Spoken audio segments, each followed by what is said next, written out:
Praise God. We have been learning chapter 4 of letter to Galatians. ನಾವು ಗಲಾತ್ಯದವರಿಗೆ ಬರೆದ ಪತ್ರಿಕೆ 4ನೇ ಅಧ್ಯಾಯವನ್ನು ಧ್ಯಾನಿಸ್ತಾ ಇದ್ದೇವೆ. And we learned 3 segments. We divided it into 4 parts. We finished first 3 parts.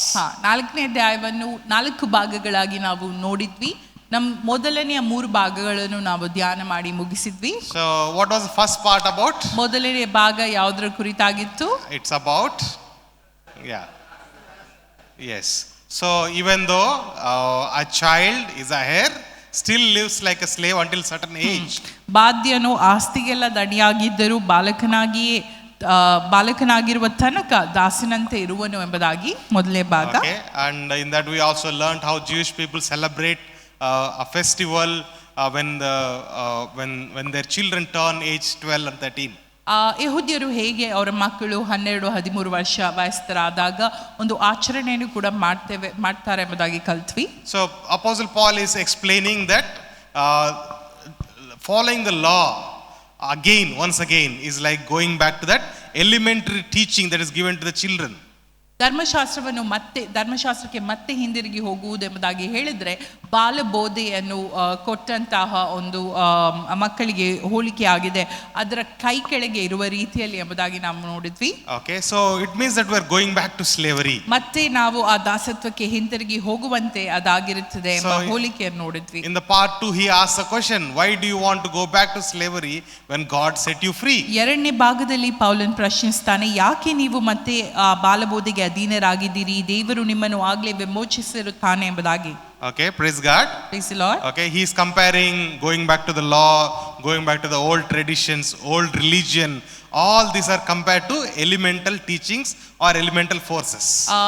ಮತ್ತೊಂದು ಬಾರಿ ಧರ್ಮಶಾಸ್ತ್ರಕ್ಕೆ ಹಿಂದಿರುಗಿ ಹೋಗುವಂಥದ್ದು, ಅದರ ಆಚರಣೆಗಳನ್ನು ಮಾಡುವಂಥದ್ದು, ಸಂಪ್ರದಾಯಗಳನ್ನು ಆಚರಿಸುವಂಥದ್ದು ಎಲ್ಲವನ್ನು ಬಾಲಬೋಧೆಗೆ ಹೋಲಿಕೆ ಮಾಡಲಾಗಿದೆ.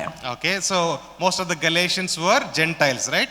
So going back to their old religion or thinking in that fashion is also like a elementary teaching, he says. So ಗಲಾತ್ಯದವರು ನಾವು ನೋಡೋದಾದ್ರೆ 80% ಅನ್ಯ ಜನರಾಗಿದ್ದರು, ಅವರು ಯಹೂದ್ಯರಾಗಿರಲಿಲ್ಲ. ಆದುದರಿಂದ ಇಲ್ಲಿ ಪೌಲನ್ ಹೇಳ್ತಾ ಇದ್ದಾನೆ, ಮತ್ತೊಂದು ಬಾರಿ ಯಾಕೆ ನೀವು ಅದೇ ನಿಮ್ಮ ಅನ್ಯ ಜಾತಿಯಂತಹ ವಿಚಾರಗಳಿಗೆ ಆಚರಣೆಗಳಿಗೆ ಹಿಂದಿರುಗಿ ಹೋಗ್ತಾ ಇದ್ದೀರಿ ಎಂಬುದಾಗಿ. ಅದು ಬಾಲಬೋಧಿಗೆ ಸಮಾನ. Okay, so in the second part he talks about why we tend to go back there. ಎರಡನೇ ಭಾಗದಲ್ಲಿ ಯಾಕೆ ನಾವು ಅಲ್ಲಿ ಹಿಂದಿರುಗಿ ಹೋಗುತ್ತಾ ಇದ್ದೇವೆ, ಅವರು ಹಿಂದಿರುಗಿ ಹೋಗುತ್ತಾ ಇದ್ದಾರೆ ಎಂಬುದಾಗಿ ಮಾತನಾಡೋದನ್ನ ಪೌಲನ್ ನಾವು ನೋಡ್ತೇವೆ. And the third part we learned last week that for this sake Apostle Paul says he is once again grieving and he is hurt like a woman who is about to give birth to the child. ನಾನು ನಿಮಗೋಸ್ಕರವಾಗಿ ಒಂದು ಪ್ರಸವ ವೇದನೆಯನ್ನು ಪಡುತ್ತಾ ಇದ್ದೇನೆ ಎಂಬುದಾಗಿ ನೋವಿನಿಂದ ಪೌಲನ್ ಹೇಳುವುದನ್ನು ಕೂಡ ನಾವು ಕಳೆದ ವಾರ ಧ್ಯಾನಿಸಿದ್ವಿ. Okay, praise the Lord. So we have come to the last part now. ಕೊನೆಯ ಭಾಗಕ್ಕೆ ನಾವು ಬಂದಿದ್ದೇವೆ. Okay, probably we'll finish little early today. ಸ್ವಲ್ಪ ಬೇಗ ಮುಗಿಸಲಿದ್ದೇವೆ. Okay, so that is from verse 21 to verse 31. 21ನೇ ವಚನದಿಂದ 31ನೇ ವಚನದವರೆಗೆ. Here Apostle Paul talks about 2 women. ಅಪೊಸ್ತಲನಾದ ಪೌಲನು 2 ಸ್ತ್ರೀಯರ ಕುರಿತಾಗಿ ಇಲ್ಲಿ ಮಾತನಾಡುವುದನ್ನು ನಾವು ನೋಡ್ತೇವೆ. He talks about 2 sons. 2 ಪುತ್ರರ ಕುರಿತಾಗಿ ಮಾತನಾಡುವುದನ್ನು ನೋಡ್ತೇವೆ. And he talks about 2 different lives. 2 ವಿಭಿನ್ನ ಜೀವಿತಗಳ ಕುರಿತಾಗಿ ಮಾತನಾಡುವುದನ್ನು ನೋಡ್ತೇವೆ. So shall we read from verse 21 to 31? 21ರಿಂದ 31ನೇ ವಚನವನ್ನು ಓದೋಣ. Let's read in Kannada. ಧರ್ಮಶಾಸ್ತ್ರದೀನರಾಗುವುದಕ್ಕೆ ಮನಸ್ಸುಳ್ಳವರೇ, ಧರ್ಮಶಾಸ್ತ್ರಕ್ಕೆ ಕಿವಿಗೊಡುವುದಿಲ್ಲವೋ ನನಗೆ ಹೇಳಿರಿ. ಅದರಲ್ಲಿ ಬರೆದಿರುವುದೇನೆಂದರೆ, ಅಬ್ರಹಾಮನಿಗೆ 2 ಮಕ್ಕಳಿದ್ದರು, ಒಬ್ಬನು ತೊತ್ತಿನಿಂದ ಹುಟ್ಟಿದವನು, ಒಬ್ಬನು ಧರ್ಮಪತ್ನಿಯಿಂದ ಹುಟ್ಟಿದವನು. ತೊತ್ತಿನ ಮಗನು ಸ್ವಾಭಾವಿಕವಾಗಿ ಹುಟ್ಟಿದನು, ಧರ್ಮಪತ್ನಿಯ ಮಗನು ವಾಗ್ದಾನದ ಫಲವಾಗಿ ಹುಟ್ಟಿದನು. ಈ ಸಂಗತಿಗಳು ಉಪಮಾನವಾಗಿವೆ. ಹೇಗೆಂದರೆ ಆ 2 ಸ್ತ್ರೀಯರು 2 ಒಡಂಬಡಿಕೆಗಳೇ. ಒಂದು ಒಡಂಬಡಿಕೆ ಸೀನಾಯಿ ಪರ್ವತದಿಂದ ಉತ್ಪನ್ನವಾಗಿ ದಾಸತ್ವದಲ್ಲಿರಬೇಕಾದ ಮಕ್ಕಳನ್ನು ಹೆರುವಂಥದ್ದು, ಅದೇ ಹಗಾರ್. ಹಗಾರ್ ಅಂದರೆ ಅರಬಸ್ಥಾನದಲ್ಲಿರುವ ಸೀನಾಯಿ ಪರ್ವತ. ಅವಳು ಈಗಿನ ಯೆರೂಸಲೇಮ್ ಎಂಬವಳಿಗೆ ಸರಿ ಬೀಳುತ್ತಾಳೆ. ಹೇಗೆಂದರೆ ಈಕೆ ತನ್ನ ಮಕ್ಕಳ ಸಹಿತ ದಾಸತ್ವದಲ್ಲಿದ್ದಾಳೆ. ಆದರೆ ಮೇಳನ ಯೆರೂಸಲೇಮ್ ಎಂಬವಳು ಸ್ವತಂತ್ರಳು, ಇವಳೇ ನಮಗೆ ತಾಯಿ. ಹೆರದ ಬಂಜೆಯೇ ಆನಂದವಾಗಿರು, ಪ್ರಸವ ವೇದನೆ ಇಲ್ಲದವಳೇ ಸ್ವರವೆತ್ತಿ ಕೂಗು, ಗಂಡನು ನವಳಿಗಿಂತ ಗಂಡ ಬಿಟ್ಟವಳಿಗೆ ಮಕ್ಕಳು ಹೆಚ್ಚು ಎಂದು ಬರೆದದೇ ಅಲ್ಲ. ಸಹೋದರರೇ, ನಾವು ಈಸಾಕನಂತೆ ವಾಗ್ದಾನದ ಫಲವಾಗಿ ಹುಟ್ಟಿದ ಮಕ್ಕಳಾಗಿದ್ದೇವೆ. ಆದರೆ ಪೂರ್ವದಲ್ಲಿ ಸ್ವಾಭಾವಿಕವಾಗಿ ಹುಟ್ಟಿದವನು ದೇವರಾತ್ಮ ಬಲದಿಂದ ಹುಟ್ಟಿದವನನ್ನು ಹಿಂಸೆ ಪಡಿಸಿದಂತೆ ಈಗಲೂ ಅದೇ. ಆದರೂ ಶಾಸ್ತ್ರವು ಏನು ಹೇಳುತ್ತದೆ? ದಾಸಿಯನ್ನು ಅವಳ ಮಗನನ್ನು ಹೊರಗೆ ಹಾಕು. ದಾಸಿಯ ಮಗನು ಧರ್ಮಪತ್ನಿಯ ಮಗನೊಂದಿಗೆ ಎಷ್ಟು ಮಾತ್ರಕ್ಕೂ ಬಾಧ್ಯನಾಗಬಾರದೆಂದು ಹೇಳುತ್ತದೆ. ಸಹೋದರರೇ, ನಾವು ದಾಸಿಯ ಮಕ್ಕಳಲ್ಲ, ಆ ಧರ್ಮಪತ್ನಿಯ ಮಕ್ಕಳೇ ಎಂದು ತಿಳಿದುಕೊಳ್ಳಿರಿ. Amen. Amen. Praise the Lord. Praise the Lord. So it's a comparison Apostle Paul is doing here. ಇಲ್ಲಿ ಒಂದು ಹೋಲಿಕೆಯನ್ನ ಅಪೊಸ್ತಲನಾದ ಪೌಲನು ಮಾಡುವುದನ್ನು ನಾವು ನೋಡ್ತೇವೆ. Okay, ಇದನ್ನು ಇಂಗ್ಲಿಷ್ ಅಲ್ಲಿ ಅಲೆಗೋರಿ ಎಂಬುದಾಗಿ ಕರೀತಾರೆ. ಅಲಿಗೋರಿ ಎಂಬುದಾಗಿ ಆಂಗ್ಲ ಭಾಷೆಯಲ್ಲಿ ಇದನ್ನು ಕರೆಯುತ್ತಾರೆ. That means that comparing to some old story in the Old Testament or anywhere else. ಹಳೆ ಒಡಂಬಡಿಕೆ ಅಥವಾ ಎಲ್ಲಿಯಾದರೂ ಇರುವಂತಹ ಕಥೆಗಳಿಗೆ ಇದನ್ನು ಹೋಲಿಕೆಯಾಗಿ ತೆಗೆದುಕೊಂಡು ಮಾತನಾಡುವಂಥದ್ದು. Okay, and he starts with saying, you want to follow law, don't you know what law says? ಧರ್ಮಶಾಸ್ತ್ರವನ್ನು ನೀವು ಹಿಂಬಾಲಿಸುವವರಾಗಿದ್ದೀರಾ, ನಿಮಗೆ ಗೊತ್ತಿಲ್ವೋ ಧರ್ಮಶಾಸ್ತ್ರ ಏನು ಹೇಳ್ತಾ ಇದೆ ಎಂಬುದಾಗಿ ಪೌಲನು ಪ್ರಾರಂಭಿಸ್ತಾ ಇದ್ದಾನೆ. And then he goes into this story. ಮತ್ತೆ ಈ ಕಥೆಗೆ ಆತನು ಹೋಗುವುದನ್ನು ನಾವು ನೋಡ್ತಾ ಇದ್ದೇವೆ. And he says that Abraham had 2 sons. ಅಲ್ಲಿ ಬರೆಯಲ್ಪಟ್ಟಿದೆ, ಅಬ್ರಹಾಮನಿಗೆ 2 ಮಕ್ಕಳಿದ್ದರು. ಎಷ್ಟು ಜನ ಮಕ್ಕಳು? ಓಕೆ, 2 ಮಕ್ಕಳು, right? One from slave woman, ಒಬ್ಬನು ತೊಟ್ಟಿನಿಂದ ಹುಟ್ಟಿದವನು, and the other one from free woman. ಒಬ್ಬನು ಧರ್ಮಪತ್ನಿಯಿಂದ ಹುಟ್ಟಿದವನು. All right, so but the son of slave was born according to the flesh. ತೊಟ್ಟಿನ ಮಗನು ಸ್ವಾಭಾವಿಕವಾಗಿ ಹುಟ್ಟಿದನು, while the son of free woman was born through promise. ಧರ್ಮಪತ್ನಿಯ ಮಗನು ವಾಗ್ದಾನದ ಫಲವಾಗಿ ಹುಟ್ಟಿದನು. Praise the Lord. Praise the Lord. Whom is he talking about? ಯಾರ ಕುರಿತಾಗಿ ಮಾತನಾಡ್ತಾ ಇದ್ದಾರೆ? He is talking about Abraham, Sarah, Hagar, right? Abraham, Sarah ಮತ್ತು Hagar ಕುರಿತಾಗಿ ಇಲ್ಲಿ and their children Isaac and Ishmael. ಮತ್ತು ಅವರ ಮಕ್ಕಳ ಕುರಿತಾಗಿ ಈಸಾಕನು ಮತ್ತು ಇಷ್ಮಾಯೇಲನ ಕುರಿತಾಗಿ ಮಾತನಾಡುವುದನ್ನು ನಾವು ನೋಡ್ತೇವೆ. So if we look into the story there in Genesis chapter 16 to chapter 21, in 5 chapters. ಆದಿಕಾಂಡ 16ರಿಂದ 21 ವಚನಗಳು, 5 ಅಧ್ಯಾಯಗಳಲ್ಲಿ ನಾವು ನೋಡೋದಾದ್ರೆ 16ರಿಂದ 25 ಅಧ್ಯಾಯಗಳು. Okay, this story is written there. ಈ ಕಥೆ ಅಲ್ಲಿ ಬರೆಯಲ್ಪಟ್ಟಿದೆ. Okay, God promised Abraham. Abraham's name was Abram, right? Abram. ದೇವರು ಅಬ್ರಹಾಮನಿಗೆ ವಾಗ್ದಾನ ಮಾಡಿರುವಂತದ್ದನ್ನ ನಮಗೆ ತಿಳಿದಿದೆ. ಅಬ್ರಾಮನ ಹೆಸರು ಮೊದಲು ಅಬ್ರಾಮ್ ಎಂಬುದಾಗಿತ್ತು. Okay, and then God renamed him as Abraham. ಮತ್ತು ದೇವರು ಆತನಿಗೆ ಒಂದು ನೂತನ ಹೆಸರನ್ನು ಕೊಟ್ಟು ಅಬ್ರಹಾಮ ಎಂಬುದಾಗಿ ನಾಮಕರಣ ಮಾಡುವುದನ್ನು ನಾವು ನೋಡ್ತೇವೆ. Okay, Abraham means what? Abraham ಎಂಬುದಾಗಿ ಹೇಳಿದ್ರೇನು? Father of nations. ಜನಾಂಗಗಳ ತಂದೆ.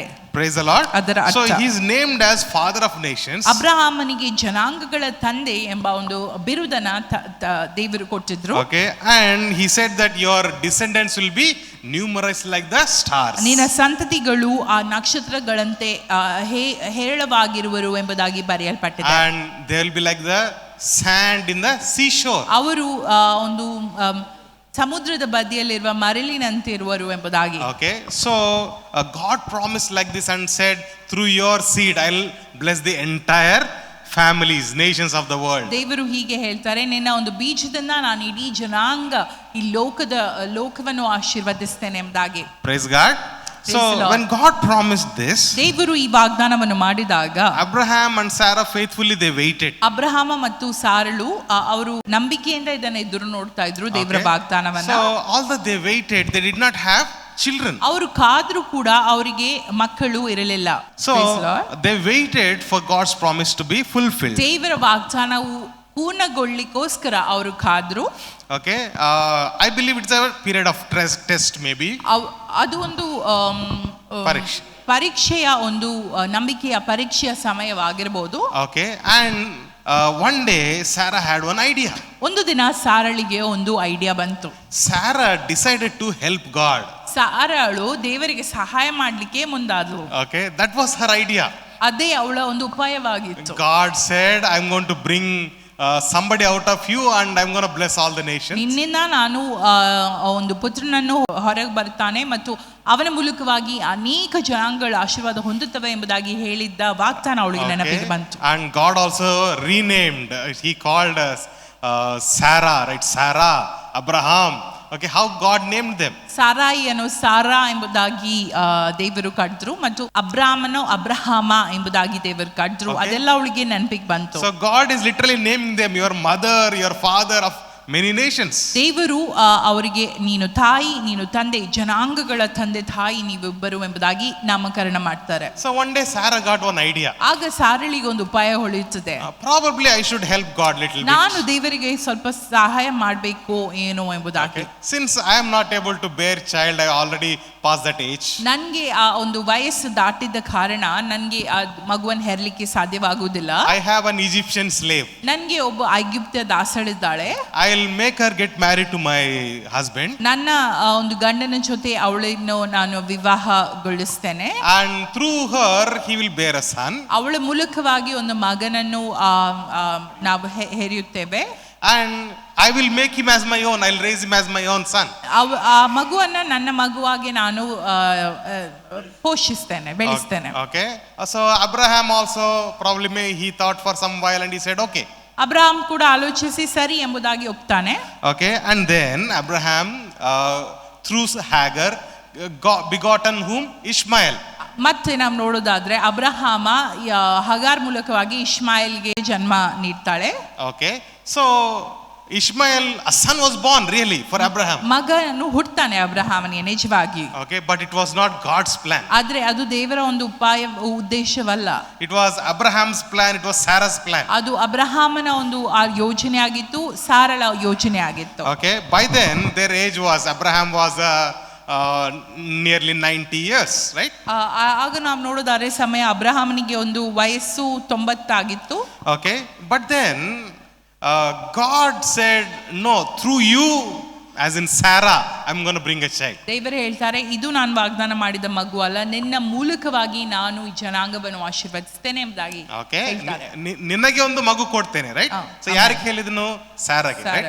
So when God visited Abraham, ದೇವರು ಅಬ್ರಹಾಮನನ್ನು ಸಂಧಿಸಿದಾಗ God says that when I come back again next year, you will bear a child. ನಾನು ಬರುವ ವರ್ಷ ಬರುವಾಗ ನಾನು ಒಂದು ಪುತ್ರನನ್ನು ಹೆರುತ್ತೇನೆ ಎಂಬುದಾಗಿ, ನೀನು ಒಂದು ಪುತ್ರನನ್ನು ಹೆರುತ್ತಿ ಎಂಬುದಾಗಿ ವಾಗ್ದಾನ ಮಾಡ್ತಾರೆ. Naturally they could not believe. Abraham was 100, Sarah was 90.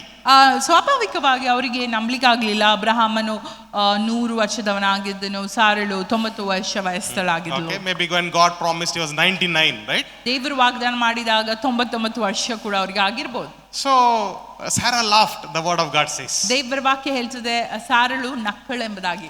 See, her idea was to help God. ಅವಳ ಒಂದು ಉದ್ದೇಶ ಏನಾಗಿತ್ತು?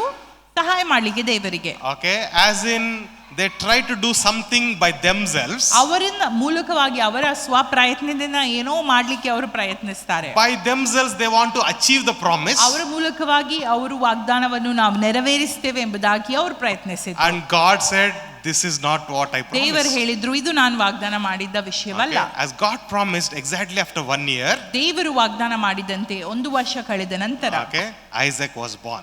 ಈಸಾಕನು ಹುಟ್ಟಿದನು. Praise God. Praise the Lord. So, and that was the child of the promise. ಅದೇ ವಾಗ್ದಾನದ ಒಂದು ಪುತ್ರನಾಗಿದ್ದನು. See here in 24th verse, 24ನೇ ವಚನದಲ್ಲಿ ನಾವು ನೋಡೋದಾದರೆ Apostle Paul is saying, he's making a comparison here. ಅಪೊಸ್ತಲನಾದ ಪೌಲನು ಒಂದು ಉಪಮಾನ ಮಾಡ್ತಾ ಇದ್ದಾನೆ. Allegorically he is explaining this. ಒಂದು ಉಪಮಾನದ ಸಂಗತಿಗಳನ್ನು ಹೇಳ್ತಾ ಇದ್ದಾನೆ. And this is a common practice in the ancient history. ಚರಿತ್ರೆಯಲ್ಲಿ ನೋಡೋದಾದ್ರೆ ಉಪಮಾನಗಳ ಮೂಲಕವಾಗಿ ಹೇಳುವಂಥದ್ದು ಒಂದು ಸ್ವಾಭಾವಿಕವಾದ ವಿಷಯವಾಗಿತ್ತು. Normally in our theological studies, theological ಅಧ್ಯಯನಗಳಲ್ಲಿ ನಾವು ನೋಡೋದಾದ್ರೆ we say that we should not use lot of allegory.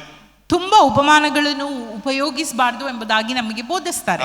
Because when we were children, ಯಾಕಂದ್ರೆ ನಾವು ಚಿಕ್ಕವರಾಗಿದ್ದಾಗ, when we used to go to churches, ನಾವು ಸಭೆಗಳಿಗೆ ಹೋಗ್ತಾ ಇದ್ದಾಗ, we used to listen lot of allegorical explanations. ನಾವು ಹೆಚ್ಚಾದಂತ ಉಪಮಾನಗಳ ಒಂದು ಬೋಧನೆಯನ್ನು ಕೇಳ್ತಾ ಇದ್ವಿ. Anything and everything they'll compare to something and tell. ಎಲ್ಲವನ್ನು ಯಾವುದಕ್ಕಾದ್ರೂ ಹೋಲಿಕೆ ಮಾಡಿ ಉಪಮಾನಗಳ ಮೂಲಕವಾಗಿ ಬೋಧಿಸ್ತಾ ಇದ್ರು. Okay, but then ಆದರೆ in Bible also, ಸತ್ಯವೇದದಲ್ಲಿ ಕೂಡ in the New Testament, ಹೊಸ some allegories were ಒಡಂಬಡಿಕೆಯಲ್ಲಿ used. ಕೆಲವು ಉಪಮಾನಗಳ ಪದ ಉಪಯೋಗವಾದದನ್ನ ನಾವು ನೋಡ್ತಾ ಇದ್ದೇವೆ. Okay, so in the same manner, Apostle Paul is using here. ಇಲ್ಲಿ ಅಪೊಸ್ತಲನಾದ ಪೌಲನು ಉಪಮಾನಗಳನ್ನು ಉಪಯೋಗಿಸುವುದನ್ನ ನಾವು ನೋಡ್ತಾ He is ಇದ್ದೇವೆ. not denying the history. ಆತನು ಆ ಒಂದು ಚಾರಿತ್ರೆಯನ್ನು ಅಲ್ಲಗಳಿಸ್ತಾ ಇಲ್ಲ. Okay, but then he is comparing to the life in Christ. ಕ್ರಿಸ್ತನಲ್ಲಿ ಇರುವ ಒಂದು ಜೀವನಕ್ಕೆ ಆ ಒಂದು ಹೋಲಿಕೆಯನ್ನು ತರ್ತಾ ಇರುವುದನ್ನು ನಾವು ನೋಡ್ತಾ ಇದ್ದೇವೆ. What is the comparison that he is doing? ಆತನು ಮಾಡುತ್ತಿರುವಂತ ಉಪಮಾನ ಯಾವುದು? He is comparing Hagar to the law that was given on Mount Sinai. ಸೀನಾಯಿ ಬೆಟ್ಟದಲ್ಲಿ, ಸೀನಾಯಿ ಪರ್ವತದಲ್ಲಿ ಕೊಟ್ಟಂತಹ ಒಂದು ಒಡಂಬಡಿಕೆಗೆ ಹಾಗಾರನ್ನು ಹೋಲಿಸ್ತಾ ಇದ್ದಾನೆ. Okay, let me write it here. Okay, he is comparing Hagar to Mount Sinai. ಹಾಗಾರನ್ನು ಒಂದು ಸೀನಾಯಿ ಪರ್ವತಕ್ಕೆ ಹೋಲಿಕೆ ಮಾಡುವುದನ್ನ ನಾವು ನೋಡ್ತಾ ಇದ್ದೇವೆ. Okay, what was given at Mount Sinai? ಸೀನಾಯಿ ಬೆಟ್ಟದಲ್ಲಿ ಏನ್ ಕೊಡಲ್ಪಟ್ಟಿತ್ತು? ಧರ್ಮಶಾಸ್ತ್ರ, ಹಲವು ಒಡಂಬಡಿಕೆಗಳು ಅಥವಾ ಧರ್ಮಶಾಸ್ತ್ರ ಕೊಡಲ್ಪಟ್ಟಿತ್ತು. So he is saying that resulted in ಅದರ ಮೂಲಕವಾಗಿ ಜೆರುಸಲೇಮ್ ಬಿಲೋ ಅರಬ್ ಸ್ಥಾನದಲ್ಲಿರುವ ಸೀನಾಯಿ ಪರ್ವತ. ಹಾಗಾರ್ ಅಂದರೆ ಅರಬ್ ಸ್ಥಾನದಲ್ಲಿರುವ ಸೀನಾಯಿ ಪರ್ವತ. ಅವಳು ಈಗಿನ ಯೆರೂಸಲೇಮ್ ಎಂಬವಳಿಗೆ ಸರಿ ಬೀಳುತ್ತಾಳೆ. Okay, ಈಗಿನ ಯೆರೂಸಲೇಮ್. Praise God. So that is like physical Jerusalem or Jerusalem on the earth. ಇವಾಗ ಇರುವಂತಹ ಯೆರೂಸಲೇಮಿಗೆ ಅದನ್ನು ಹೋಲಿಸಲ್ಪಟ್ಟಿದೆ ಎಂಬುದಾಗಿ ಇಲ್ಲಿ ಬರೆದಿದೆ. Okay, and when it comes to Sarah, ಆದರೆ ಸಾರಾಕ್ಕೆ ಹೋಲಿಕೆ ಮಾಡಿದಾಗ, okay, Sarah is compared to Jerusalem above. Sara ಮೇಲನ ಯೆರೂಸಲೇಮಿಗೆ ಹೋಲಿಕೆ ಆಗಿದೆ. Praise God. Jerusalem above means what? ಯೆರೂಸಲೇಮ್ ಎಂಬವಳು, ಮೇಲನ ಯೆರೂಸಲೇಮ್ ಎಂಬವಳು ಸ್ವತಂತ್ರಳು ಎಂಬುದಾಗಿ. Okay, praise God. Jerusalem above. ಮೇಲಿನ ಯೆರೂಸಲೇಮಿಗೆ ಸಾರಳನ್ನು ಹೋಲಿಸಲ್ಪಟ್ಟಿದೆ. Jerusalem above means the new Jerusalem. Amen. ಮೇಲನ ಯೆರೂಸಲೇಮ್ ಎಂಬವಳು ಎಂಬುದಾಗಿ ಹೇಳಿದ್ರೆ ಹೊಸ ಯೆರೂಸಲೇಮ್ ಅಥವಾ ಸ್ವತಂತ್ರಳು ಎಂಬುದಾಗಿ. It is the city of promise. ಅದು ವಾಗ್ದಾನದ ಒಂದು ಪಟ್ಟಣ. Okay, if you can read Revelation's last few chapters, beautifully explained about the new Jerusalem. ಪ್ರಕಟಣೆ ಕೊನೆಯ ಅಧ್ಯಾಯಗಳನ್ನು ನೀವು ಓದೋದಾದ್ರೆ ಅಲ್ಲಿ ಹೊಸ ಜೆರುಸಲೇಮ್ ಕುರಿತಾಗಿ ಒಂದು ಸುಂದರವಾದ ವಿವರಣೆಯನ್ನು ನಾವು ನೋಡ್ತೇವೆ.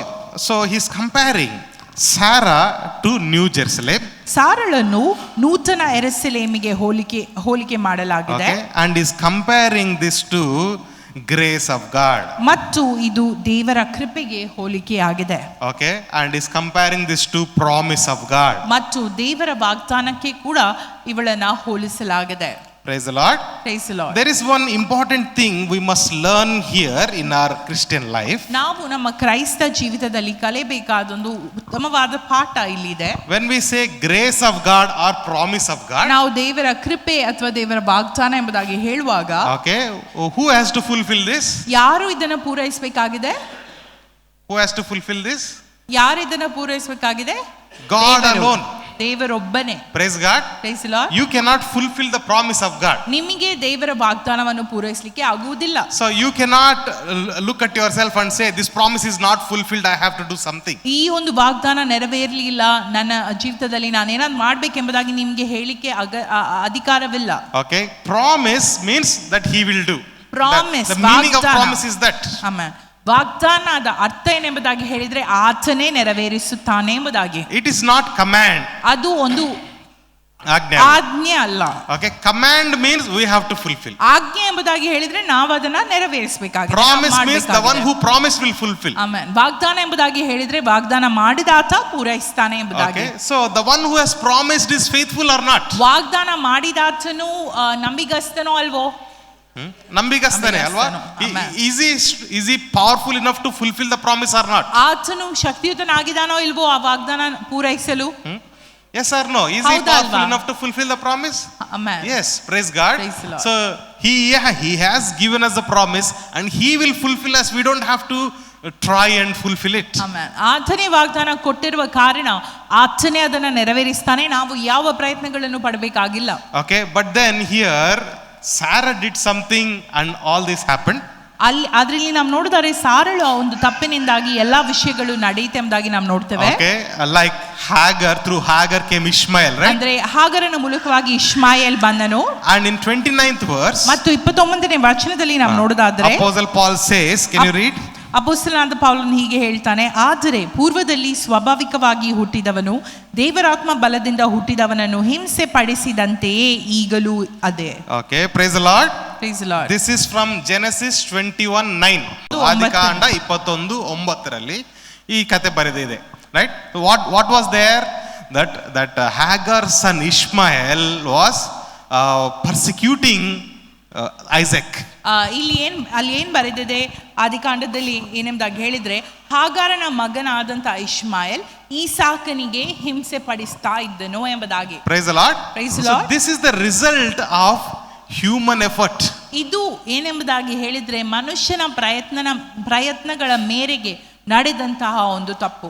Human effort will also give birth to something. ಮನುಷ್ಯನ ಪ್ರಯತ್ನಗಳು ಕೂಡ ಯಾವುದಕ್ಕೂ ಜನ್ಮ ನೀಡುತ್ತವೆ ಎಂಬುದಾಗಿ ನಾವಿಲ್ಲಿ ನೋಡಿದ್ವಿ. It looks like some result has come. ಏನೋ ಒಂದು ಪರಿಣಾಮ ಬಂದಿದೆ ಎಂಬುದಾಗಿ ಕಾಣ್ತದೆ, ಹೌದು. But it always backfires. ಆದ್ರೆ ಅದು ಯಾವಾಗ್ಲೂ ತಿರುಗೇಟು ಬೀಳಿಸುವಂತದ್ದಾಗಿದೆ. Okay, praise God. Praise the Lord. So this is a fundamental teaching we must learn here. ನಾವಿಲ್ಲಿ ಕಲಿಯಬೇಕಾದಂತಹ ಒಂದು ಬೇಸಿಕ್ ಟೀಚಿಂಗ್ ಇದಾಗಿದೆ. That as Apostle Paul says, even today, ಅಪೊಸ್ತಲ ಪೌಲನು ಹೇಳಿದಂತೆ ಈ ದಿನ ಕೂಡ those who are following the law even after coming to Christ, ಕ್ರಿಸ್ತನಿಗೆ ಕ್ರಿಸ್ತನನ್ನು ಅರಿತವರಾದ ಮೇಲೆ ಕೂಡ ಧರ್ಮಶಾಸ್ತ್ರವನ್ನು ಪಾಲಿಸುವವರು, they show their pride and their authority and they start persecuting those who believe in grace. ಅವರು ತಮ್ಮ ದರ್ಪವನ್ನು ತಮ್ಮ ಅಧಿಕಾರವನ್ನು ತೋರಿಸಿ ಯಾರು ಒಂದು ಕೃಪೆಯಲ್ಲಿ ನಂಬುತ್ತಾರೋ ಅವರಿಗೆ ಇನ್ನೂ ಹಿಂಸೆಯನ್ನು ಕೊಡುತ್ತಾ ಇದ್ದಾರೆ. Okay, that's why Apostle Paul says, this is not our mother, this is our mother. ಆದುದರಿಂದ ಅಪೊಸ್ತಲನಾದ ಪೌಲನು ಹೇಳ್ತಾ ಇದ್ದಾನೆ, ಇದು ಹಾಗರಳು ನಮ್ಮ ತಾಯಿ ಅಲ್ಲ, ಸಾರಳೆ ನಮ್ಮ ತಾಯಿ ಎಂಬುದಾಗಿ. Praise the Lord. Praise the Lord. ತಂದೆ ಯಾರು? Abraham, right? So we are children of Abraham if we have same faith as Abraham. ನಾವು ಅಬ್ರಹಾಮನ ರೀತಿಯಲ್ಲಿ ನಂಬಿಕೆಯನ್ನು ಹೊಂದಿದವರಾದ್ರೆ ನಾವು ಅಬ್ರಹಾಮನ ಮಕ್ಕಳೇ. Okay, but mother is not Hagar. ಆದ್ರೆ ತಾಯಿ ಹಾಗಾರಳಲ್ಲ. Okay, if you are following the law, ನೀವು ಧರ್ಮಶಾಸ್ತ್ರವನ್ನು ಪಾಲಿಸುವುದಾದರೆ, and if you are trying to keep some traditions that and trying to please God through that, ನೀವು ಸಂಪ್ರದಾಯಗಳನ್ನು ಪಾಲಿಸಿ ದೇವರನ್ನು ಮೆಚ್ಚಿಸಬೇಕೆಂಬುದಾಗಿ ನೀವು ಅನಿಸಿಕೊಂಡ್ರೆ, or if you are trying to fulfill the promise of God with your own strength, ನಿಮ್ಮ ಸ್ವ ಪ್ರಯತ್ನದಿಂದ ನಿಮ್ಮ ಬಲದಿಂದ ದೇವರ ಒಂದು ವಾಗ್ದಾನವನ್ನು ಪೂರೈಸಬೇಕೆಂಬುದಾಗಿ ನೀವು ಆಲೋಚಿಸಿದ್ರೆ, although you are saying my father is Abraham, you are indirectly confessing that your mother is Hagar. ನನ್ನ ತಂದೆ ಅಬ್ರಹಾಮ ಹೇಳಿದಾಗ್ಯೂ ಕೂಡ ನೀವು ಇಂಡೈರೆಕ್ಟ್ಲಿ ಹೇಳ್ತಾ ಇರೋದೇನೆಂಬುದಾಗಿ ಹೇಳಿದ್ರೆ ಹಾಗಾರಳು ನನ್ನ ತಾಯಿ ಎಂಬುದಾಗಿ. Okay, so Apostle Paul is comparing Hagar to Mount Sinai where law was given. ಹಾಗಾರಳನ್ನು ನಾವು ನೋಡಿದಾದ್ರೆ ಅಪೊಸ್ತಲನಾದ ಪೌಲನು ಸೀನಾಯಿ ಬೆಟ್ಟಕ್ಕೆ ಹೋಲಿಸ್ತಾ ಇದ್ದಾನೆ, ಅಲ್ಲಿ ಧರ್ಮಶಾಸ್ತ್ರವು ಕೊಡಲ್ಪಟ್ಟಿತ್ತು. Okay, and he is comparing to the present Jerusalem. ಮತ್ತು ಪ್ರಸ್ತುತ ಯೆರೂಸಲೇಮಿಗೆ ಇದು ಹೋಲಿಸಲ್ಪಟ್ಟಿದೆ ಎಂಬುದಾಗಿ ಕೂಡ ಪೌಲನು ಬರೆಯುತ್ತಾ ಇದ್ದಾನೆ. And he says this has brought the slavery. ಇದು ದಾಸತ್ವಕ್ಕೆ ಗುರಿ ಮಾಡಿದೆ ಜನರನ್ನ ಎಂಬುದಾಗಿ ಕೂಡ ಪೌಲನು ಹೇಳುವುದನ್ನು ನಾವು ನೋಡ್ತೇವೆ. Praise the Lord. Praise the Lord. He in the beginning itself he said, right, there was one son who was born to the slave. ಇಲ್ಲಿ ನಾವು ನೋಡೋದಾದ್ರೆ ಮೊದಲಿದಾಗಿ ಕೂಡ ಆತನು ಹೇಳ್ತಾನಲ್ಲ, ಒಂದು ಪುತ್ರನು ಹುಟ್ಟಿದ್ದನು, ಆ ಪುತ್ರನು ದಾಸನಿಗೆ ಹುಟ್ಟಿದ್ದನು ಎಂಬುದಾಗಿ. Okay, so who was the Hagar? ದಾಸಳಿಗೆ ಹುಟ್ಟಿದ್ದನು ಎಂಬುದಾಗಿ. Egyptian slave. She's ಹಾಗಾರಳು ಯಾರು? ಐಗುಪ್ತ ದಾಸಿ. Dasi, right? So who was born to her? Ishmael. ಹಾಗರಿಗೆ ಯಾರು ಹುಟ್ಟಿದರು? ಇಷ್ಮಾಯೇಲ್. Okay, praise God. So he's saying that everybody who goes back to the law are like the slave children. ಯಾರೆಲ್ಲ ಧರ್ಮಶಾಸ್ತ್ರಕ್ಕೆ ಹಿಂತಿರುಗಿ ಹೋಗುತ್ತಾರೋ ಅವರು ಆ ಒಂದು ದಾಸತ್ವಕ್ಕೆ ಹೋಲಿಸಲ್ಪಟ್ಟಿದ್ದಾರೆ ಎಂಬುದಾಗಿ. Praise the Lord. Praise the Lord. So Apostle Paul is directly saying that this is our mother, not that one. ಅಪೊಸ್ತಲನಾದ ಪೌಲನು ಹೇಳ್ತಾ ಇದ್ದಾನೆ, ಸಾರಳು ನಮ್ಮ ತಾಯಿ, ಹಾಗಾರಳಲ್ಲ ಎಂಬುದಾಗಿ. What he meant to say is that if you believe in the grace of God and trust in the promise of God and surrender yourself saying that Lord, I know, I trust you, you can do everything. ಅದರ ಅರ್ಥ ಏನೆಂಬುದಾಗಿ ಹೇಳಿದ್ರೆ, ನಾವು ದೇವರ ಕೃಪೆ ಮತ್ತು ಆತನ ವಾಗ್ದಾನದಲ್ಲಿ ನಂಬಿಕೆ ಇಟ್ಟು ದೇವರೇ ನೀನೇ ಎಲ್ಲ ಮಾಡಬಲ್ಲಿ ಎಂಬ ಒಂದು ನಂಬಿಕೆ ನಮ್ಮಲ್ಲಿದ್ದರೆ, okay, you are part of the new Jerusalem. ನೀವು ನೂತನ ಯೆರೂಸಲೇಮಿನ ಭಾಗದವರಾಗಿದ್ದೀರಾ. Praise the Lord. You are no more part of the physical Jerusalem that is under the law. ನೀವು ಪ್ರಸ್ತುತ ಯೆರೂಸಲೇಮಿಗೆ ಹೋಲಿಕೆ ಆಗಿಲ್ಲ ಎಂಬುದಾಗಿ ಇದರ ಅರ್ಥ. ಆ ಪ್ರಸ್ತುತ ಯೆರೂಸಲೇಮ್ ಧರ್ಮಶಾಸ್ತ್ರಕ್ಕೆ ಅಧೀನವಾಗಿದೆ. Okay, we are free, children of the free woman. ನಾವು ಬಿಡುಗಡೆ ಹೊಂದಿದಂತಹ ಸ್ತ್ರೀಯ ಮಕ್ಕಳಾಗಿದ್ದೇವೆ. Okay, swatantra, right? ಸ್ವತಂತ್ರ ತಾಯಿಯ ಮಕ್ಕಳಾಗಿದ್ದೇವೆ. Praise the Lord. So Praise the Lord. we can learn 3 very important life lessons here. 3 ವಿಷಯಗಳನ್ನ ನಾವು ನಮ್ಮ ಜೀವನಕ್ಕೆ ಇಲ್ಲಿ ಅಳವಡಿಸಬಹುದಾಗಿದೆ. Okay, the first one is ಮೊದಲನೇದಾಗಿ, whose effort is driving your spiritual life? ಯಾರ ಪ್ರಯತ್ನ ನಿಮ್ಮ ಆತ್ಮಿಕ ಜೀವಿತವನ್ನು ಮುಂದೆ ನಡೆಸ್ತಾ ಇದೆ? Okay, is it your own effort ನಿಮ್ಮ ಪ್ರಯತ್ನವಾ, or is it the grace of ಆ God? ದೇವರ ಕೃಪೆಯ? Praise the Lord. Praise the Lord. So sometimes ಕೆಲವೊಂದು ಸಂದರ್ಭದಲ್ಲಿ rather than trusting God, ದೇವರನ್ನ ನಂಬುವುದಕ್ಕಿಂತ like Abraham took matters in his own hands, ಅಬ್ರಹಾಮನು ಕೆಲವು ವಿಷಯಗಳನ್ನು ತನ್ನ ಕೈಯಲ್ಲಿ ತೆಗೆದುಕೊಂಡ ರೀತಿ, or Sarah took the matters in her own ಅಥವಾ hands. ಸಾರಳು ತನ್ನ ಕೈಯಲ್ಲಿ ಕೆಲವು ವಿಷಯಗಳನ್ನು ತೆಗೆದುಕೊಂಡ ರೀತಿ, we have to be observant of this. ನಾವು ಇದನ್ನ ಗಮನಿಸಬೇಕಾಗಿದೆ. Okay, who is driving your spiritual life? ಯಾರು ನಿಮ್ಮ ಆತ್ಮಿಕ ಜೀವಿತವನ್ನ ಮುನ್ನಡೆಸ್ತಾ ಇದ್ದಾರೆ? Is it our own self effort and performance? ಇದು ನಮ್ಮ ಸ್ವಪ್ರಯತ್ನವ, ನಮ್ಮ ಒಂದು ಚಟುವಟಿಕೆಗಳ, or is it grace of God and the spirit of God? ಅಥವಾ ದೇವರ ಆತ್ಮ ಮತ್ತು ದೇವರ ಕೃಪೆಯ? Praise the Lord. Praise The the Lord. second thing we learn here, ಎರಡನೇ ವಿಷಯ ನಾವು ಕಲಿಯುವಂಥದ್ದು, the children of promise trust God regarding what only God can do. ದೇವರ ಮಕ್ಕಳು ಏನ್ ಮಾಡ್ತಾರೆ ಎಂಬುದಾಗಿ ಹೇಳಿದ್ರೆ, ದೇವರು ಮಾಡಬಲ್ಲ ವಿಷಯಗಳಲ್ಲಿ ಮಾತ್ರ ದೇವರು ಮಾಡ್ತಾನೆ ಎಂಬ ಒಂದು ನಂಬಿಕೆಯನ್ನು ಹೊಂದಿರ್ತಾರೆ. Praise the Lord. Praise the Lord. So when Paul says be children of promise, ಪೌಲನು ಹೇಳುವಾಗ ನೀವು ವಾಗ್ದಾನದ ಮಕ್ಕಳಾಗಿ ಎಂಬುದಾಗಿ, that what he is trying to say is that you must know that what God has promised is faithful enough to fulfill that promise. ದೇವರು ವಾಗ್ದಾನ ಮಾಡಿದ್ದನ್ನು ನೆರವೇರಿಸಲು ಆತನು ಶಕ್ತನು ಎಂಬ ಒಂದು ತೀರ್ಮಾನವನ್ನು ನೀವು ಹೊಂದಿ ನಿರ್ದಿಷ್ಟವಾಗಿ ಇದನ್ನ ಹೇಳಬೇಕಾಗಿದೆ. Your work is only one thing, that is to trust God. ನಿಮ್ಮ ಕೆಲಸ ಒಂದೇ ಆಗಿದೆ, ಅದೇನೆಂಬುದಾಗಿ ಹೇಳಿದ್ರೆ ದೇವರಲ್ಲಿ ನಂಬಿಕೆ ಇಡುವಂಥದ್ದು. Hallelujah. Hallelujah. Praise God. In few more minutes we will see how it applies to our real life. ನಮ್ಮ ಒಂದು ಜೀವಿತಕ್ಕೆ ಇದು ಹೇಗೆ ಅಳವಡಿಸಬಹುದು ಎಂಬುದಾಗಿ ನಾವು ನೋಡೋಣ. Okay, the third one is very very important one. ಮೂರನೇದು ಅತಿ ಪ್ರಮುಖವಾದದ್ದು. Let's read verse 30. 30ನೇ ವಚನವನ್ನು, 30 and 31. 30 ಮತ್ತು 31ನೇ ವಚನವನ್ನು ಓದೋಣ.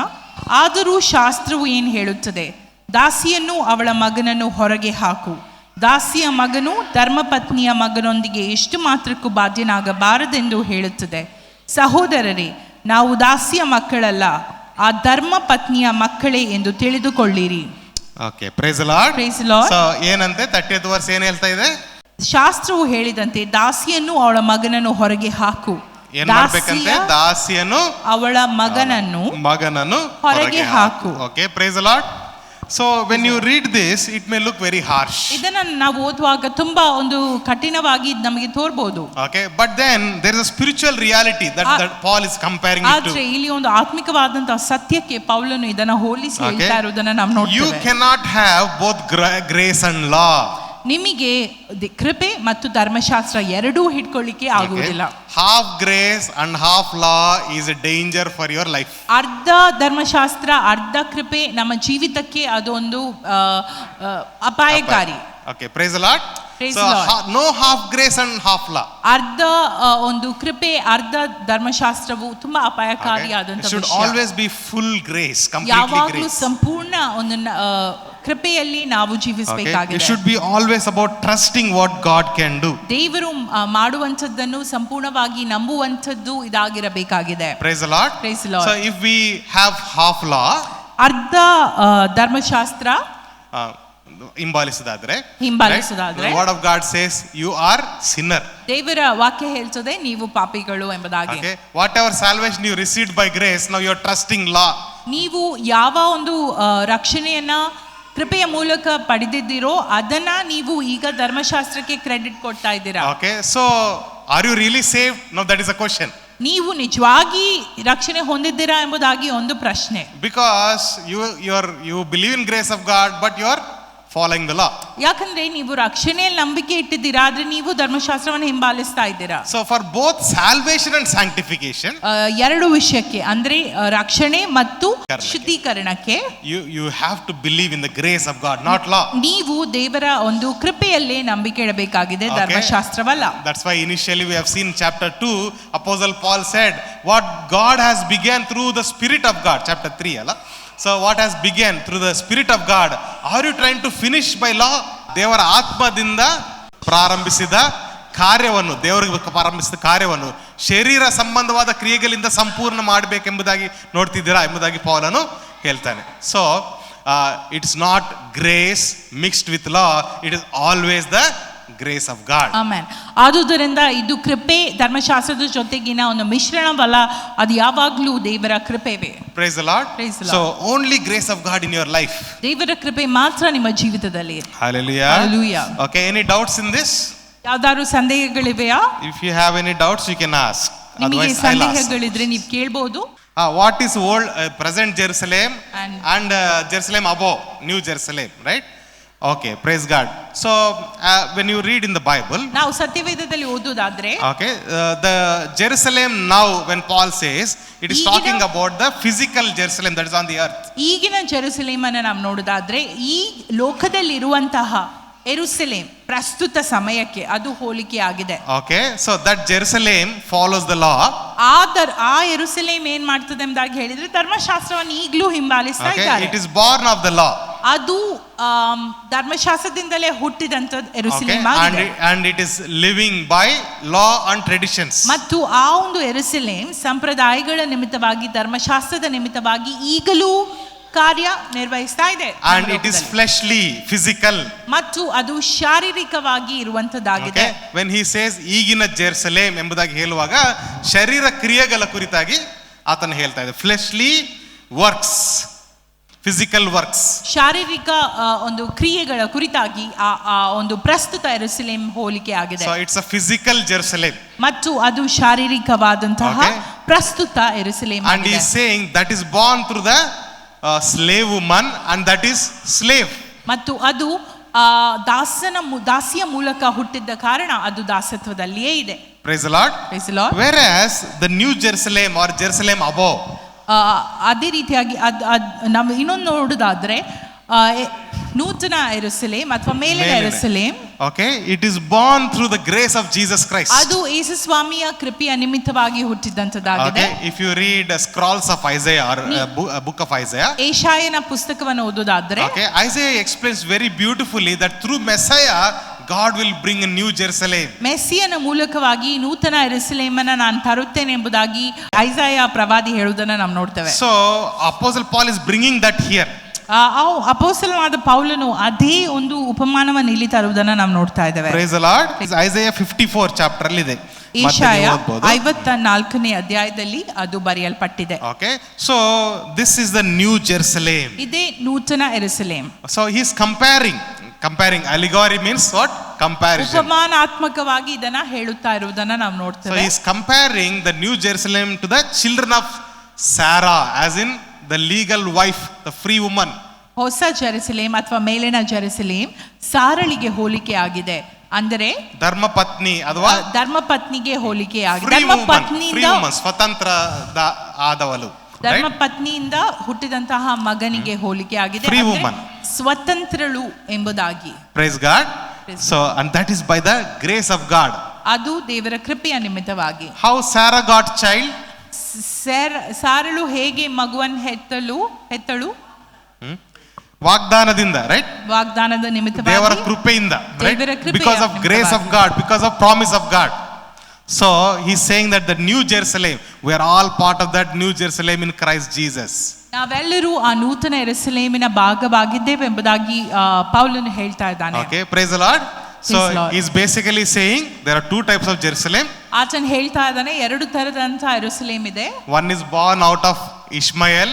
ಒಂದು ಇಷ್ಮಾಯೇಲ್ ಮೂಲಕವಾಗಿ ಹುಟ್ಟಿದಂತದ್ದು, okay, which is slavery, he says. ಅದು ದಾಸತ್ವಕ್ಕೆ ಒಂದು ನಡೆಸುವಂತದ್ದಾಗಿದೆ. Okay, but the other Jerusalem, the above Jerusalem or ಮೇಲಿನ ಯೆರೂಸಲೇಮ್, okay, or ಮೇಲಿನ ಅಂದ್ರೆ ಅರ್ಥವೇನು? ಉನ್ನತವಾದದ್ದು ಎಂಬುದಾಗಿ, right? So it's a precious one, or it's a Yeah, from God, yeah, Holy One, from God, okay? So it is through Isaac, he says. ಆ ಒಂದು ಮೇಲಿನ ಯೆರೂಸಲೇಮ್ ಅದು ಈಸಾಕನ ಮೂಲಕವಾಗಿ ನಾವು ಪಡೆದುಕೊಂಡಿದ್ದೇವೆ. And how Isaac was born? By the grace and promise of God. ಈಸಾಕನ್ ಹೇಗೆ ಜನ್ಮ ತಾಳಿದನು? ಕೃಪೆ ಮತ್ತು ವಾಗ್ದಾನದ ನಿಮಿತ್ತವಾಗಿ. Praise the Lord. Hallelujah. Any other doubt is there? ಇನ್ನೇನಾದ್ರೂ ಸಂದೇಹಗಳಿವೆಯಾ? Is there any example in your life where you try to help God to fulfill the promise? ನಿಮ್ಮ ಜೀವಿತದಲ್ಲಿ ಯಾವುದಾದ್ರೂ ಉದಾಹರಣೆಗಳಿವೆಯಾ? ನೀವು ದೇವರ ಒಂದು ವಾಗ್ದಾನ ನೆರವೇರಿಸಲಿಕ್ಕೆ ದೇವರಿಗೆ ಸಹಾಯ ಮಾಡಿದಂಥದ್ದು. Like for example, ಉದಾಹರಣೆಗೆ, okay, God promised you to give a new home. ದೇವರು ನಿಮಗೆ ಒಂದು ಹೊಸ ಮನೆ ಕೊಡ್ತೇನೆ ಎಂಬುದಾಗಿ ಹೇಳಿದ್ರು. What do we do when God speaks to you like that? ದೇವರು ಈ ರೀತಿಯಾಗಿ ನಮಗೆ ವಾಗ್ದಾನ ಮಾಡಿದಾಗ ನಾವೇನ್ ಮಾಡ್ತೇವೆ? We believe in the promise of God and we pray, right? ದೇವರ ವಾಗ್ದಾನದಲ್ಲಿ ನಾವು ಇದ್ಕೊಂಡು ಪ್ರಾರ್ಥಿಸ್ತೇವೆ. But after few months or few years, ಕೆಲವು ತಿಂಗಳಾದ ಮೇಲೆ, ವರ್ಷಗಳಾದ ಮೇಲೆ, you are very tired now. ನಿಮಗೀಗ ಸಾಕಾಗಿದೆ. God promised, it didn't come yet. ದೇವರು ವಾಗ್ದಾನ ಮಾಡಿದ್ದಾರೆ, ಆದ್ರೆ ಅದು ನೆರವೇರಲಿಲ್ಲ. ಈಗ ಎಂತ ಮಾಡ್ತೀರಿ? ಬ್ಯಾಂಕಲ್ಲಿ ಲೋನ್ ತಗೊಳ್ಳೋದು, ಸಾಲ ಮಾಡೋದು, ಓಕೆ? ಹಾಗೆ ಕೂಡ ವಾಗ್ದಾನವನ್ನು ನೆರವೇರಿಸಬಹುದು, right? You can fulfil the promise like that also. But what that brings a great burden, right? ಆದ್ರೆ ಅದೇನನ್ನು ಉಂಟು ಮಾಡುತ್ತದೆ? ಭಾರವನ್ನು ಉಂಟು ಮಾಡುತ್ತದೆ. Okay, I have seen a lot of my friends parents. ನನ್ನ ತುಂಬಾ ಸ್ನೇಹಿತರ ಒಂದು ತಂದೆ ತಾಯಿ ಈ ರೀತಿಯಾಗಿ ಮಾಡಿದ್ದನ್ನ ನಾನು ನೋಡಿದ್ದೇನೆ. They struggle all their life to pay the loan of that house. ಅವರ ಜೀವಾಂತ್ಯ ಅವರು ಮನೆ ಕಟ್ಟಿದಂತಹ ಒಂದು ಲೋನ್ ತೀರಿಸುವುದಲ್ಲೇ ಕಳೆಯುತ್ತಾರೆ. Okay, finally who will enjoy that property? The children will enjoy. ಆ ಒಂದು ಪ್ರಾಪರ್ಟಿ ಯಾರು ಆಸ್ವಾದಿಸಬಹುದು? ಅವರ ಮಕ್ಕಳು. ಅವರಿಗೇನಿಲ್ಲ, ಅವರು ಪಾಪ ಕಷ್ಟಪಟ್ಟಿದ್ದಾರೆ, ಕಟ್ಟಿದ್ದಾರೆ ಎಲ್ಲ ಮಾಡಿದ್ದಾರೆ, ಕೊನೆಗೆ ಎಂಜಾಯ್ ಮಾಡುವವರು ಮಕ್ಕಳು, right? So that is how it is. I am not saying taking loan is wrong. Loan ತೆಗೆಯುವಂತ ತಪ್ಪೆಂಬುದಾಗಿ ನಾನು ಹೇಳ್ತಾ ಇಲ್ಲ. But if you can't manage it, don't take it. ಆದ್ರೆ ಅದು ನಿಮಗೆ ತೀರಿಸಲಿಕ್ಕೆ ಆಗದೆ ಹೋದ ಪಕ್ಷದಲ್ಲಿ ನೀವು ಅದನ್ನ ತೆಗೆದುಕೊಳ್ಳಬೇಡಿ. Wait on God's promise. ದೇವರ ವಾಗ್ದಾನದಲ್ಲಿ ಕಾಯಿರಿ, ನೆಲೆಗೊಳ್ಳಿರಿ. God will fulfill. Praise God. ದೇವರು ಅದನ್ನ ಪೂರೈಸುತ್ತಾರೆ. Anything you have done in your life like that? I know one friend. ನನಗೆ ಒಂದು ಸ್ನೇಹಿತರು ಗೊತ್ತು. Okay, somebody prophesied over him. ಅವರ ಕುರಿತಾಗಿ ಒಬ್ಬರು ಪ್ರವಾದನೆಯನ್ನು ಕೊಟ್ಟರು. You will I don't know why they shared like that. They said you will get close to one girl and that girl will be your wife and God is going to do it soon. ನೀನು ಒಂದು ಹುಡುಗಿಗೆ ಆತ್ಮಿಕವಾಗ್ತೀಯಾ ಮತ್ತು ನೀನು ಅವಳ ಜೊತೆ ಮದುವೆ ಆಗ್ತೀಯಾ ಎಂಬುದಾಗಿ ಪ್ರವಾದನೆ ಸಿಕ್ಕಿತ್ತಂತೆ. So he told lot of prophecies. In between he told this also. ತುಂಬಾ ಪ್ರವಾದನೆ ಹೇಳಿದ್ದ ಆತನು, ಅದರ ಮಧ್ಯದಲ್ಲಿ ಈ ಒಂದು ಪ್ರವಾದನೆ ಕೂಡ ಹೇಳಿದ್ದ. Okay, suddenly he realized one thing. ಅವನಿಗೆ ಒಂದು ಅರಿವಾಯ್ತಂತೆ. Suddenly he had girlfriend at that time. ಆಗ ಅವನಿಗೆ ಒಂದು ಗರ್ಲ್ ಫ್ರೆಂಡ್ ಇತ್ತಂತೆ. Okay, and she is not believer also. ಅವಳು ವಿಶ್ವಾಸಿ ಅಲ್ಲ, also very worldly ಮತ್ತು ತುಂಬಾ ಲೌಕಿಕವಾಗಿ ಜೀವಿಸ್ತಾ ಇದ್ದವಳು. and he thought this prophecy is about her only. ಅವನೆನಿಸಿದಂತೆ ಈ ಒಂದು ಪ್ರವಾದನೆ ಅವಳ ಕುರಿತಾಗಿ ಇರಬಹುದು ಎಂಬುದಾಗಿ. Okay, and instead of waiting on God, ದೇವರ ವಾಗ್ದಾನಕ್ಕೆ ಕಾಯುವುದಕ್ಕಿಂತ okay, he got married to her. ಅವಳ ಜೊತೆ ಮದುವೆ ಮಾಡಿದ್ನಂತೆ. Okay, a lot of people told don't do that. ತುಂಬಾ ಜನ ಹೇಳಿದ್ರಂತೆ ಮಾಡ್ಬೇಡ, ಮದುವೆ ಆಗ್ಬೇಡ ಎಂಬುದಾಗಿ. Okay, lot of family problems came. He became drunkard, then he got divorced. ತುಂಬಾ ಸಮಸ್ಯೆಗಳು ಬಂತು. ಅವನು ಒಬ್ಬ ವ್ಯಸನ ಪೀಡಿತನಾದ, ಮತ್ತೆ ಅವರಿಗೆ ಡಿವೋರ್ಸ್ ಆಯ್ತಂತೆ. But sadly they already have a child. ಆದ್ರೆ ಬೇಜಾರು ವಿಷಯ ಎಂಬುದಾಗಿ ಹೇಳಿದ್ರೆ ಅವರಿಗೆ ಮಕ್ಕಳು ಆಗ್ಲೇ ಇದ್ದಾರೆ. Okay, so ಮಕ್ಕಳಿದ್ದಾರೆ. that is how it is when we try to fulfill God's promise on our own.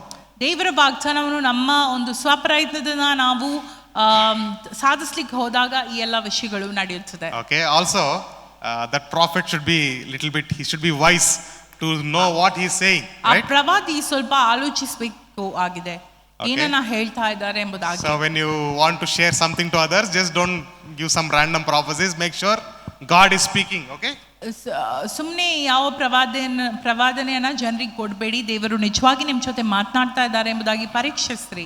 Okay, praise the Lord. Praise the Lord. See, here we see that Ishmael was mocking Isaac. He was persecuting Isaac, right? ಇಷ್ಮಾಯೇಲನು ಈಸಾಕನಿಗೆ ತುಂಬಾ ಪೀಡಿಸ್ತಾ ಇದ್ದನು, ಅವನನ್ನ ವ್ಯಂಗ್ಯ ಮಾಡ್ತಾ ಇದ್ದಾನೆ ಎಂಬುದಾಗಿ ನಾವು ನೋಡ್ತೇವೆ. Did you any time face such kind of criticism because you are falling the grace instead of rules and regulations. ಈ ಥರದಾದಂತಹ ವಿಷಯಗಳನ್ನ ನಿಮ್ಮ ಜೀವಿತದಲ್ಲಿ ಯಾರಾದ್ರೂ ಮಾಡೋದನ್ನ ನೀವು ನೋಡಿದ್ದೀರಾ? ನೀವು ನಿಯಮಗಳನ್ನು ಪಾಲಿಸ್ತಾ ಇದ್ದ ನಿಮಿತ್ತವಾಗಿ ಈ ವಿಷಯಗಳು ನಿಮಗೆ ಆಗಿರುವುದನ್ನ ಯಾವುದಾದ್ರೂ ಜನರು ನಿಮಗೆ ಈ ರೀತಿಯಾಗಿ ವ್ಯಂಗ್ಯ ಮಾಡಿದ್ದಾರಾ, ಹಾಸ್ಯ ಮಾಡಿದ್ದಾರಾ? Because you are following grace of God, not the rules. ಯಾಕಂದ್ರೆ ನೀವು ದೇವರ ಕೃಪೆಯನ್ನ ಹಿಂಬಾಲಿಸ್ತಾ ಇದ್ದೀರಿ, ಆ ಒಂದು ಧರ್ಮಶಾಸ್ತ್ರವನ್ನಲ್ಲ ಅಥವಾ ನಿಯಮಗಳನ್ನಲ್ಲ. Have you mocked anybody who's following the grace of God? ನೀವು ಯಾರ ಕೃಪೆಯನ್ನು ಹಿಂಬಾಲಿಸಿದವರನ್ನು ಯಾರಾದ್ರೂ ನೀವು ವ್ಯಂಗ್ಯ ಮಾಡಿದ್ದೀರಾ? Okay, praise the Lord. Praise the Lord. Okay, so here we see two dangerous doctrines that are prevailing in the church. ಇಲ್ಲಿ ಸಭೆಯಲ್ಲಿ ಇರುವಂತಹ ಎರಡು ಭಯಂಕರವಾದಂತಹ ಅಪಾಯಕರವಾದಂತಹ ಬೋಧನೆಗಳನ್ನ ನಾವು ನೋಡ್ತಾ ಇದ್ದೇವೆ. One is legalism. ಒಂದು ಏನೆಂಬುದಾಗಿ ಹೇಳಿದ್ರೆ ಲೀಗಲಿಸಮ್ or teaching about the law. ಅಥವಾ ಧರ್ಮಶಾಸ್ತ್ರದ ಬೋಧನೆ. Okay, so teaching about the law to the believers, I mean I'm talking about church, ನಾನು ಸಭೆ ಕುರಿತಾಗಿ ಮಾತನಾಡ್ತಾ ಇದ್ದೇನೆ. people. ಅಂದ್ರೆ ಧರ್ಮಶಾಸ್ತ್ರದ ಬೋಧನೆಯನ್ನು ಸಭೆಗೆ ಕೊಡುವಂತದ್ದು, ಈಗಿನ ಸಭೆಗೆ ಕೊಡುವಂತದ್ದು. Okay, so I recently also when I was speaking to one pastor, she said that if we don't teach about law, how is that? ಸ್ವಲ್ಪ ಆದ್ರೂ we should teach about the law, otherwise how will they'll walk in the right path? ಇತ್ತೀಚೆಗಷ್ಟೇ ನಾನು ಒಂದು pastor ಹತ್ರ ಮಾತಾಡ್ತಾ ಇರುವಾಗ ಅವ್ರು ಈ ರೀತಿಯಾಗಿ ಹೇಳಿದ್ರು, ಸೇವಕರ ಜೊತೆ ಅವ್ರು ಹೇಳಿದ್ರು, ಸ್ವಲ್ಪ ಆದ್ರೂ ಧರ್ಮಶಾಸ್ತ್ರ ಕಲಿಸದಿದ್ರೆ ಹೇಗೆ, ಸ್ವಲ್ಪ ಕಲಿಸ್ಬೇಕಲ್ಲ ಎಂಬುದಾಗಿ, ಇಲ್ಲರೆ ದಾರಿ ತಪ್ತಾರೆ ಜನರು ಎಂಬುದಾಗಿ. Okay, is that right? ಸರಿಯಾ? Is it okay to keep somebody in the right way? Shall we teach the law? ಧರ್ಮಶಾಸ್ತ್ರವನ್ನು ಕಲಿಸಬೇಕಾಗಿದೆಯಾ ಒಬ್ಬರನ್ನ ಸರಿ ಮಾರ್ಗದಲ್ಲಿ ನಡೆಸಲು? Shall we read Deuteronomy 28? All the curses are there in the only first half we read the blessings, second half curses are there. Shall we tell those to people and scare them so that they'll be fine, they'll be in the right way? ಧರ್ಮೋಪದೇಶ ಕಾಂಡ 28ನೇ ಅಧ್ಯಾಯ 13ನೇ ವಚನದಿಂದ ನಾವು ನೋಡೋದಾದ್ರೆ ಶಾಪಗಳಿದೆ. ಮೊದಲನೆಯ 13 ವಚನಗಳಲ್ಲಿ ಆಶೀರ್ವಾದಗಳಿವೆ. ಶಾಪಗಳನ್ನು ಹೇಳಿ ಜನರನ್ನ ಹೆದರಿಸಿದರೆ ಅವರ ಸರಿಯಾದ ಮಾರ್ಗದಲ್ಲಿ ನಡೀತಾರೆ, ಹೌದಲ್ವಾ? ಹಾಗೆ ಮಾಡೋಣ. Is that right teaching? No, that is bringing to slavery. ಅದು ದಾಸತ್ವಕ್ಕೆ ನಡೆಸುವಂತ ಒಂದು ಬೋಧನೆ ಆಗಿದೆ. It is like taking God's grace or trying to fulfil God's grace by your own. ದೇವರ ಕೃಪೆಯನ್ನ ನಮ್ಮ ಸ್ವಪ್ರಯತ್ನದಿಂದ ನಾವು ನೆರವೇರಿಸುವಂತದ್ದಾಗಿದೆ. Okay, praise God. So it will lead to a spiritual death. ಅದು ಆತ್ಮಿಕವಾದಂತಹ ಮರಣಕ್ಕೆ ನಮ್ಮನ್ನ ನಡೆಸುವಂತದ್ದಾಗಿದೆ. The second type of dangerous teaching in the ಎರಡನೇ ತರದಂತಹ ಅಪಾಯಕರವಾದಂತಹ ಬೋಧನೆ is about license to sin. ಅದೇನೆಂಬುದಾಗಿ ಹೇಳಿದ್ರೆ ಪಾಪ ಮಾಡುವುದಕ್ಕೆ ಒಂದು licence. Okay, it's like saying that you sin, no problem, God's grace is covering. ನೀನು ಪಾಪ ಮಾಡು, ಪರವಾಗಿಲ್ಲ, ದೇವರ ಒಂದು ಕೃಪೆ ನಿನ್ನನ್ನ ಆವರಿಸಿದೆ ಎಂಬುದಾಗಿ. Okay, so what will happen if we teach like that? ನಾವು ಆ ರೀತಿಯಾಗಿ ಕಲಿಸಿದ್ರೆ ಏನಾಗ್ತದೆ? It is true that God's grace is covering us. ದೇವರ ಕೃಪೆ ನಮ್ಮನ್ನು ಆವರಿಸಿದ್ದು ಹೌದು, ಸತ್ಯವೇ. Means Christ has paid the price, or he became the sacrifice for our sins. ಅಂದ್ರೆ ಕ್ರಿಸ್ತನು ಆಗ್ಲೇ ಕ್ರಯವನ್ನು ಕೊಟ್ಟು ನಮ್ಮ ಒಂದು ಪಾಪಗಳಿಗೋಸ್ಕರ ಅವರು ಒಂದು ಬಲಿಯಾಗಿದ್ದಾರೆ. Okay, that means that we are no longer sinners, we are saved, we are covered by the righteousness of Christ ಪಾಪಿಗಳಲ್ಲ, ಕ್ರಿಸ್ತನ ಒಂದು ನೀತಿವಂತಿಕೆಯಲ್ಲಿ ನಾವು ಕೂಡ ಭಾಗಿಗಳಾಗಿದ್ದೇವೆ. Okay, but it is not licensed to sin. ಆದ್ರೆ ಅದು ನಮಗೆ ಪಾಪ ಮಾಡುವುದಕ್ಕೆ ಒಂದು ದಾರಿ ಅಲ್ಲ. Okay, it is not permission to sin. ಅದು ಪಾಪ ಮಾಡುವುದಕ್ಕೆ ಅನುಮತಿ ಕೊಟ್ಟ ಹಾಗೆ ಅಲ್ಲ. So Apostle Paul also says, ಅಪೊಸ್ತಲನಾದ ಪೌಲನು ಕೂಡ ಹೇಳ್ತಾ ಇದ್ದಾನೆ, can you say that because grace is there can we sin more? ಕೃಪೆ ಇದ್ದ ಕಾರಣ ನಾವು ಇನ್ನಷ್ಟು ಹೆಚ್ಚು ಪಾಪವನ್ನು ಮಾಡಬಹುದಾ? Okay, and he says that you should never say like that. ನಾವು ಆ ರೀತಿಯಾಗಿ ಹೇಳಬಾರದು, ಹೇಳಲೇಬಾರದು ಎಂಬುದಾಗಿ ಪೌಲನು ಹೇಳ್ತಾನೆ. Okay, praise God. So these two are addressed here. These two are comparison to the Hagar and Ishmael. ಈ ಎರಡು ವಿಷಯಗಳು ಹಾಗಾರ್ ಮತ್ತು ಇಷ್ಮಾಯಲಿಗೆ ಹೋಲಿಕೆ ಆಗಿದೆ. Both will lead to slavery. ಎರಡು ಕೂಡ ಒಂದು ದಾಸತ್ವಕ್ಕೆ ನಡೆಸುವಂತದ್ದಾಗಿದೆ. So legalism is like Ishmael wearing the neat suit and nice dress. ಧರ್ಮದ ಬೋಧನೆ ಎಂಬುದಾಗಿ ಹೇಳಿದ್ರೆ ಇಷ್ಮಾಯಲ್ ಒಂದು ಒಳ್ಳೆ ಸೂಟ್ ಅನ್ನು ಧರಿಸಿದ ರೀತಿ. Okay, and license to sin is like Ishmael wearing a casual dress and partying. And just giving some comparison. ಮತ್ತು ಪಾಪಕ್ಕೆ ಒಂದು ಅನುಮತಿ ಎಂಬುದಾಗಿ ಹೇಳಿದ್ರೆ ಇಷ್ಮಾಯೇಲ್ ಒಂದು ಒಳ್ಳೆ ಪಾರ್ಟಿ ಡ್ರೆಸ್ ಹಾಕಿ ಪಾರ್ಟಿ ಮಾಡಿದ ರೀತಿಯಲ್ಲಿ. Okay, I am giving my own allegory comparison. ನನ್ನ ಉಪಮಾನವನ್ನೇ ಕೊಡ್ತಾ ಇದ್ದೇನೆ. Okay, so here Paul is addressing that. ಇಲ್ಲಿ ಪೌಲನು ಅದನ್ನ ಹೇಳುವುದನ್ನ ನಾವು ನೋಡ್ತಾ ಇದ್ದೇವೆ. And he I mean by this chapter what I understand is that he wants us to say, God, I trust you alone. ಈ ಒಂದು ಭಾಗದಿಂದ ನಾವು ಅನ್ವಯಿಸುವುದೇನೆಂಬುದಾಗಿ ಹೇಳಿದ್ರೆ ಆತನು ನಮಗೆ ಹೇಳುತ್ತಿರುವುದನ್ನ ನನ್ನನ್ನು ಮಾತ್ರ ನೀವು ನಂಬಿರಿ ಎಂಬುದಾಗಿ. God, I want to trust you alone. ದೇವರೇ ನಾನು ನಿನ್ನನ್ನು ಮಾತ್ರ ನಂಬುತ್ತೇನೆ. Praise God. Amen. So it is like saying, God, you are enough. ನೀನೇ ಸಾಕು ದೇವರೇ ಎಂಬುದಾಗಿ ಹೇಳುವಂತೆ. Your grace is enough. ನಿನ್ನ ಕೃಪೆ ಸಾಕು. I don't want to control this. ನನಗೆ ಈ ಒಂದು ವಿಷಯವನ್ನ ಕಂಟ್ರೋಲ್ ಮಾಡಲಿಕ್ಕೆ ಬೇಡ. I don't want to take the promise and control myself. ದೇವರ ಒಂದು ವಾಗ್ದಾನವನ್ನು ತೆಗೆದುಕೊಂಡು ನಾನು ನನ್ನನ್ನು ಕಂಟ್ರೋಲ್ ಮಾಡಲಿಕ್ಕೆ ಬಯಸಲ್ಲ. Or I don't want to try to fulfill that promise on my own. ಆ ವಾಗ್ದಾನವನ್ನು ನನ್ನ ಸ್ವಪ್ರಯತ್ನದಿಂದ ನೆರವೇರಿಸಲು ನಾನು ಪ್ರಯತ್ನಿಸುವುದಿಲ್ಲ. But I want to trust you alone. ಆದರೆ ನಿನ್ನನ್ನು ಮಾತ್ರ ನಾನು ನಂಬಿಕೆ ಇಡ್ತೇನೆ. Hallelujah. Praise God. Praise the Lord. So that is what this closing words of this chapter say. ಈ ಒಂದು ಭಾಗದ ಕೊನೆಯ ವಿಷಯಗಳು ಇದೇ ಆಗಿದೆ. Coming week ಬರುವ ವಾರ we'll have a short quiz and we'll discuss some questions. ಒಂದು ಚಿಕ್ಕ ಕ್ವಿಜ್ ನಾವಿಡೋಣ ಮತ್ತು ಕೆಲವು ಪ್ರಶ್ನೆಗಳನ್ನ ಚರ್ಚಿಸೋಣ. Okay, and we'll go a little more deeper into chapter 4 and we'll conclude next week the chapter 4. ನಾಲ್ಕನೆಯ ಒಂದು ಅಧ್ಯಾಯಕ್ಕೆ ಇನ್ನು ಧ್ಯಾನಿಸಿ ಅದನ್ನ ನಾವು ಮುಗಿಸೋಣ. Okay, so next week read chapter 4 and come prepared. ನಾಲ್ಕನೇ ಅಧ್ಯಾಯವನ್ನು ಓದಿ ಬನ್ನಿ. And yeah, we'll have a short quiz and then we'll discuss those questions. Quiz ಅನ್ನ ಮಾಡಿ ನಾವು ಕೆಲವು ಪ್ರಶ್ನೆಗಳನ್ನ ಚರ್ಚಿಸೋಣ. Okay, no? Okay, we'll conclude this here. So we'll all meet again next week.